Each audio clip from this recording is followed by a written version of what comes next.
Hi, I'm Ron Quint, and welcome to Wine Inside Out TV, where we bring you unpretentious wine education with real wine professionals. Through a semi-blind tasting of 3 delicious wines, our goal is to help you find the ones that fit your wine life the best, because by definition, once you find a wine that you like, it's a good wine. Now let's introduce our expert panel.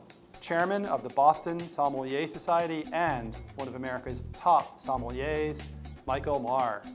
Chef, host, and creator of a new TV series, Food Biker, Seth Diamond. And partner and beverage director at Umami Asian Bistro, Noon Intisawan.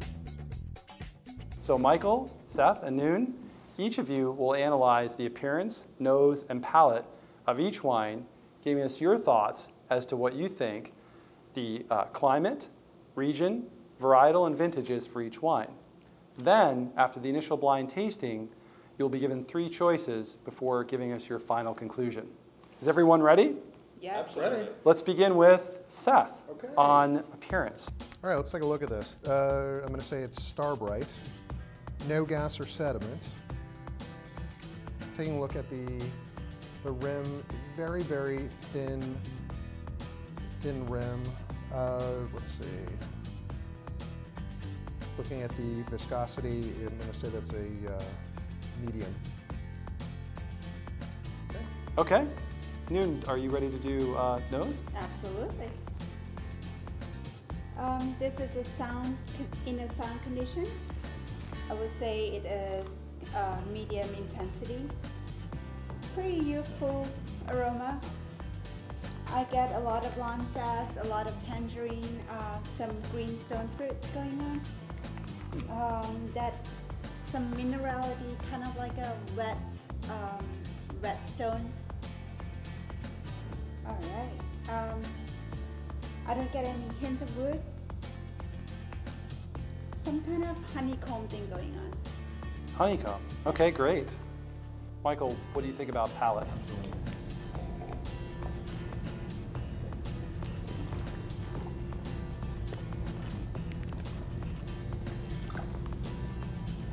Palate one, its sound is dry. It's medium bodied.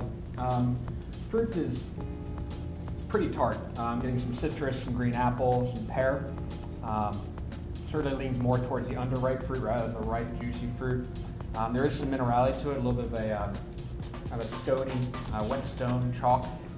Not getting any sorts of new oak, but there is kind of an oxidative quality, slight kind of like almost bruised characteristic of some of the fruit.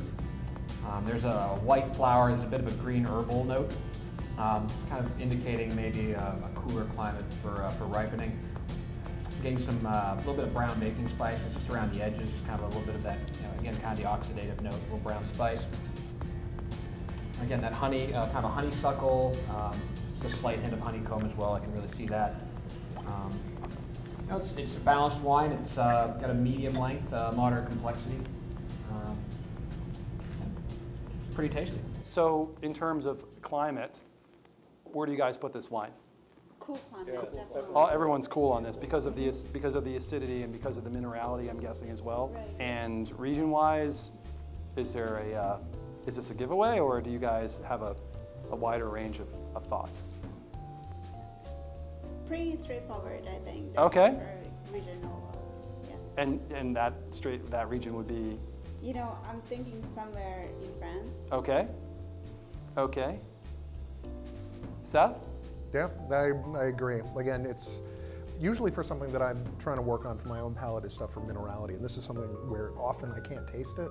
This is something that I'm like, wow, okay, that's the minerality, that it's there. It's definitely France. I'm not going to say... France, high minerality, Kimmeridgen, come on. Well, I like to pick French wines for this show, so Michael, what are your thoughts? I mean, this has got boatloads of acid.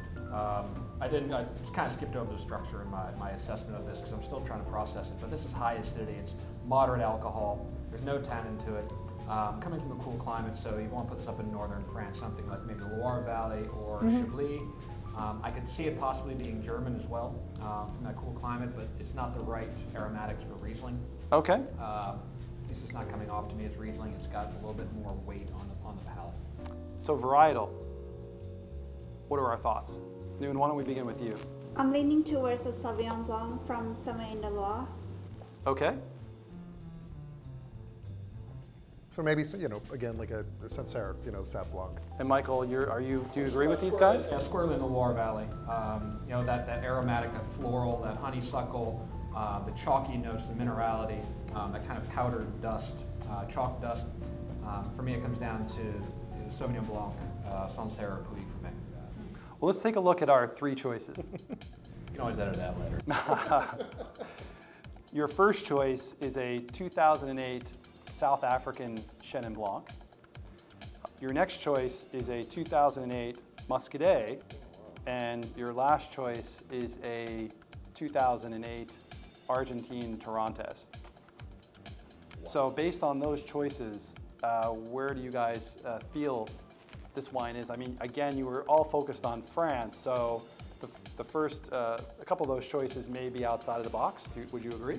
Absolutely, and I think what happened, I mean, across all of our notes is that we focused on minerality. And certainly I can see South African Chenin as having minerality to it, but it's not going to be as, I mean, this is really just boatloads of minerality, and there are really few places in the world where you get this type of chalk and minerality. One's the Loire Valley, one is Chablis, and outside of that, that's about it. Young Muscadet makes sense? Muscadet for you? Yes, sir. And Muscadet for you? I'm gonna probably just wind up eating my hat. I'm gonna go with Muscadet. Okay, well let's see what this wine is. It's a 2008 Muscadet, Surly aged, by the way.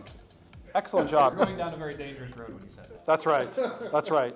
Well, that surly aging is something that often adds a lot of, actually adds a little bit of color to the wine, gives a lot of texture, and also adds a lot of complexity to the wine, even though the minerality is in its base. And that's a process that a lot of French winemakers use to infuse that complexity in the wine.